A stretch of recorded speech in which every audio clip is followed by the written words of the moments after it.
59 वर्षीय छिमेकी हजुरबुबाबाटै 13 वर्षीय नातिनीको हत्या। परिवारसँगै शव खोज्न हिँड्ने 59 वर्षीय छिमेकी हजुरबुबा उमेरका पदमबहादुर अधिकारीबाटै 13 वर्षीय नातिनी उमेरकी अंशु गौतमको हत्या भएको खुलासा भएको छ। मोरङको लेटाङ नगरपालिका 2 स्कुल चौकी 13 वर्षीय बालिका अंशु हत्यार आरोपमा उनकै छिमेकी 59 वर्षीय पदमबहादुरलाई पक्राउ गरेर प्रहरीले सार्वजनिक गरेको हो।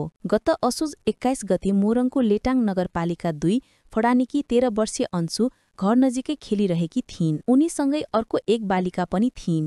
तर साँझ पर्दा अंशु घर फर्किनन्। 17 दिनपछि घरभन्दा करिब 4 किलोमिटर टाढा 4 कोसे झाडीमा उनको शव टाउको र शरीर छुट्टिएको अवस्थामा कंकालका रूपमा फेला पर्यो।